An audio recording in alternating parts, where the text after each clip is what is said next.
What do they see when they look at me? A smile polished to a high gloss. A dress that costs more than my student loans. An arm linked through his, perfectly positioned. They see arm candy, a beautiful, temporary accessory. A splash of exotic color in their monochromatic world. His mother's words still crawl under my skin like frost. Christopher has always had such interesting phases. They never saw the nurse who held the hands of dying children. They never saw the daughter of a Detroit financial advisor who taught her that money is a language. You'd better learn to speak it fluently. They saw a backdrop, a supporting character in the epic of the Whitmore dynasty. They were wrong. The night I met Christopher Whitmore was a study in chiaroscuro light and shadow.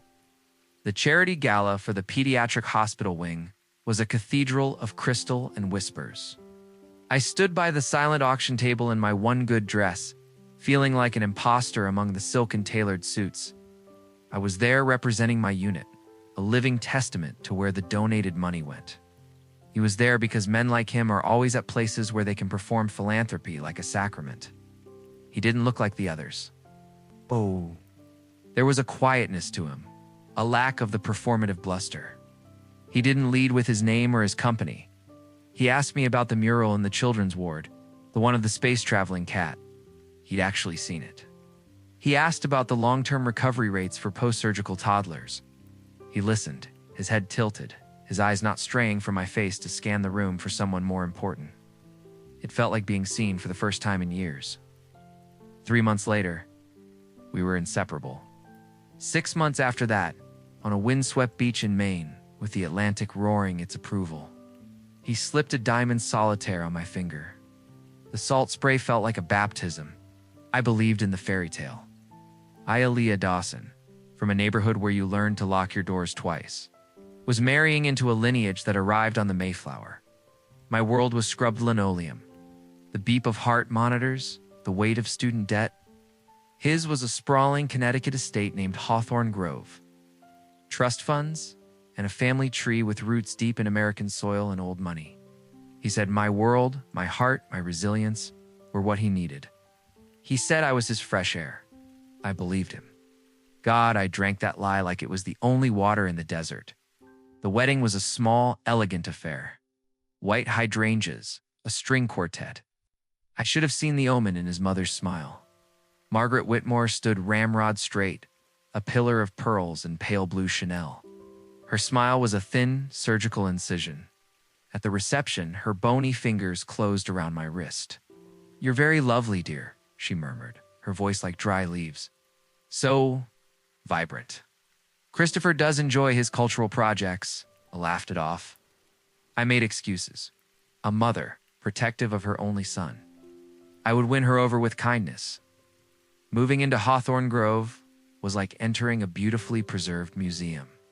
Every antique was an heirloom, every portrait a judgment. Margaret had her own wing, but was a ghost that haunted every room. She'd appear as I was making breakfast. "We keep the turmeric in the second spice drawer, dear. The first is for dried herbs." She'd rearrange the flowers I'd cut from the garden. Loose, organic arrangements are so informal for the foyer. Christopher's solution was a kiss on the forehead. "She's set in her ways, Allie. Just give her time. She'll come around." So I shrank. I made my voice softer, my opinions vaguer, my presence less noticeable. I became a ghost in my own home, a polite, smiling phantom. Then came the gentle, inexorable pressure to quit my job.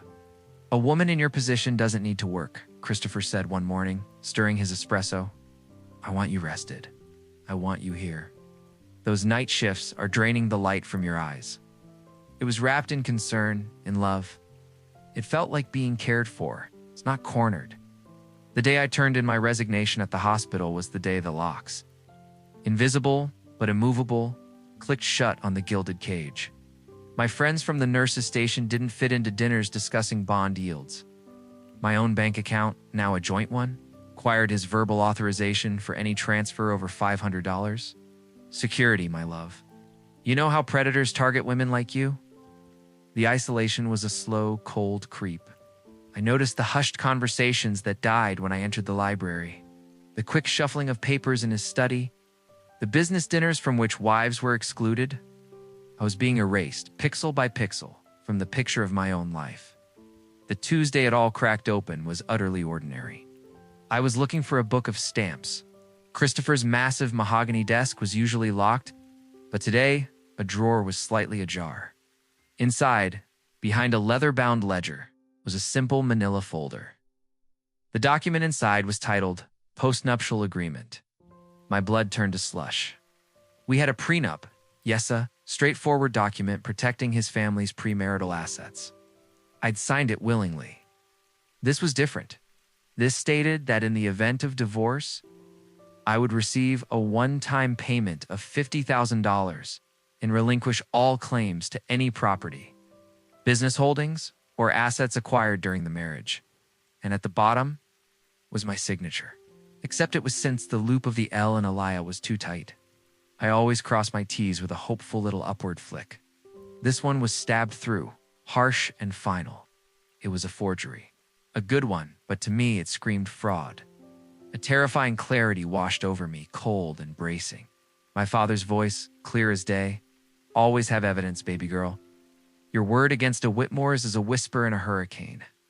Hands steadying, I pulled out my phone. I photographed every page, every clause, the fraudulent signature. I noted the document's date just 6 months after our wedding. They had been planning this for years. I replaced everything with precision, the perfect, obedient wife to the last. That night, at another one of Margaret's interminable dinner parties, I excused myself. Slipping out the side door into the formal garden, I heard their voices drifting from the stone gazebo. Carried on the scent of night-blooming jasmine. 3 years is the perfect timeline.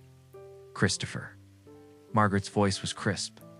Enough to avoid scrutiny, enough to establish the narrative of irreconcilable differences. The paperwork is ready. Glass clinked. Christopher's sigh was heavy, world-weary. She'll be devastated, Mother. She'll be fine.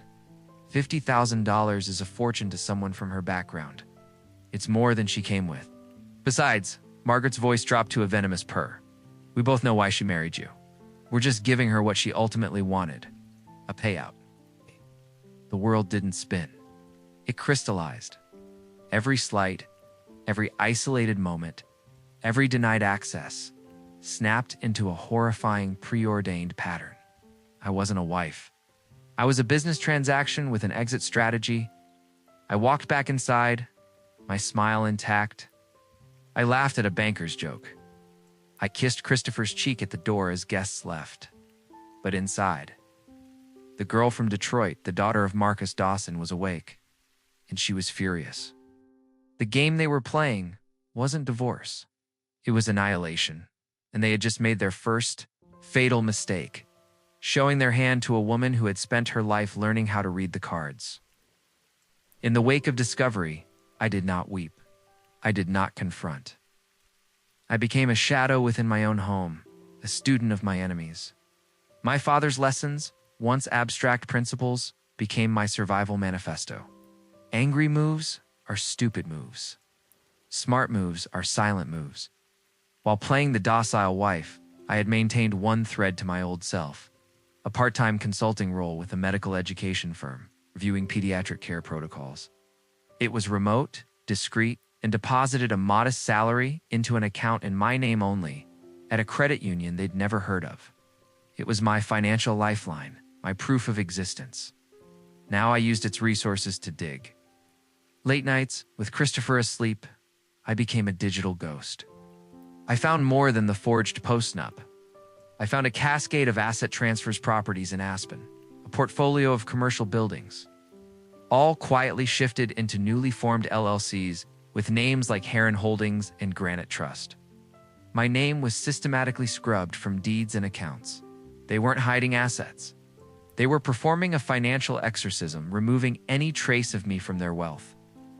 Then, I found the narrative in a hidden folder on a cloud drive.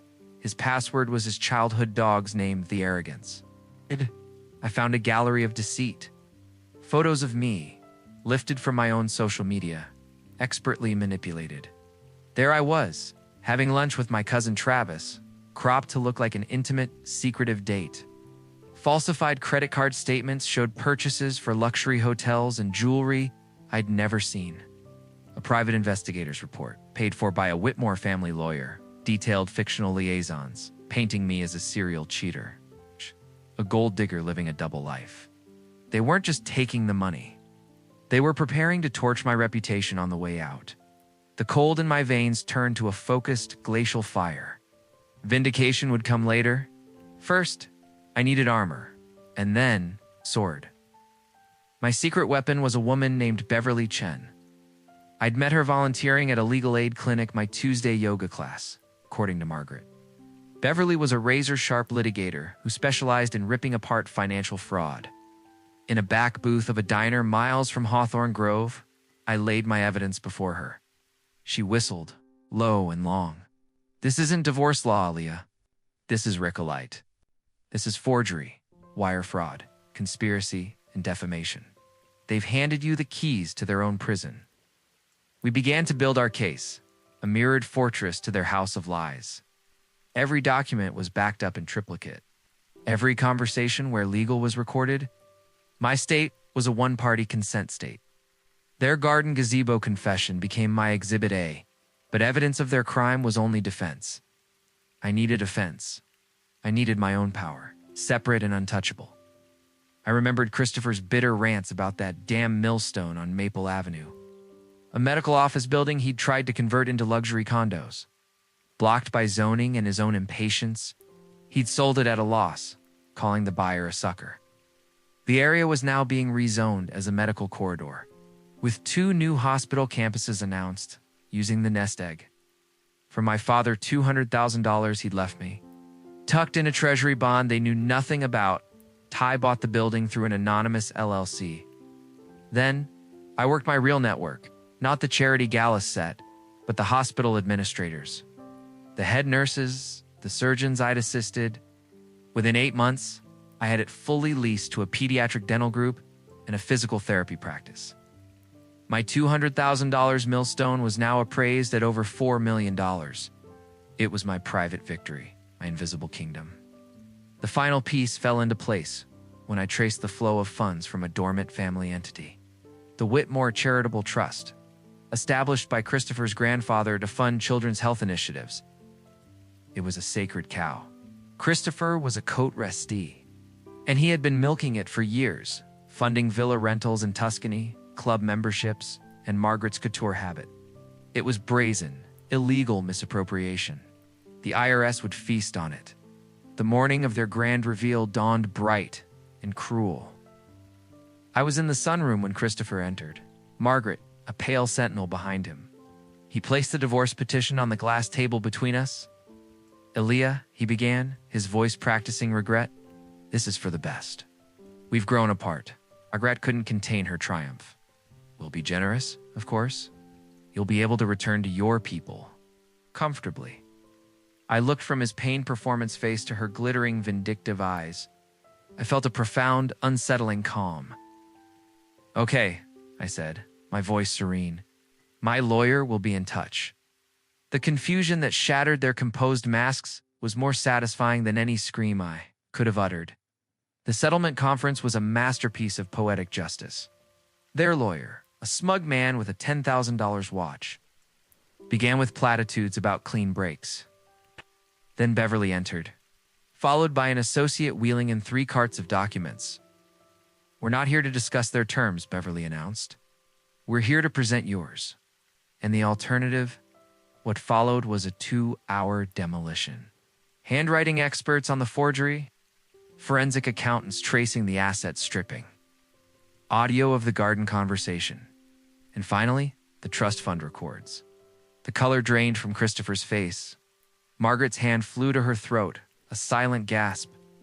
The judge, a no-sense woman with sharp eyes, listened with mounting disgust. This is a calculated, malicious campaign of fraud against your spouse, she stated, her gaze pinning Christopher to his seat. It is unconscionable. Beverly presented our demand: full ownership of Hawthorne Grove, 75% of Christopher's equity in the family business, full control and restoration of the Whitmore Charitable Trust, and a $2.3 million compensatory settlement? Or, Beverly said, her voice dropping to a conversational tone. We file this packet with the district attorney and the IRS tomorrow morning. Your choice. The muffled screaming from Margaret in the hallway was the soundtrack to their defeat. They took the deal. Epilogue. The House of Dawson today. Hawthorne Grove is quiet. The ghosts of whispers have been replaced by the sound of women's voices. As a Dawson house, transitional shelter occupying the East Wing, Margaret's formal parlor is now a communal living room, filled with books and the sound of children playing. The Whitmore Charitable Trust under new management funds a scholarship in my father's name for Black students pursuing finance or medicine. My real estate portfolio has grown. I return to nursing 2 days a week at a community clinic. Because the work is who I am, not what I'm paid to be. I saw Christopher once more at a final hearing. He looked diminished, a suit now worn by a smaller man. I did love you, Aliyah, he said, a hollow echo. I met his gaze, as the man who thought my value was ornamental, my spirit malleable. You loved the version of me that asked for nothing, I replied. You never met the real one. She would have terrified you. He had no answer. They thought my story was a simple one, a lucky girl who got in over her head. They never imagined I was the author, the architect, and the eventual owner of the entire narrative. My power wasn't in taking what was theirs. It was in building what was mine while they were busy plotting, and in knowing that the most formidable weapon a woman can possess is a mind everyone else has chosen to underestimate. The girl they tried to erase didn't just survive. She inherited the whole damn page, and her story is just beginning.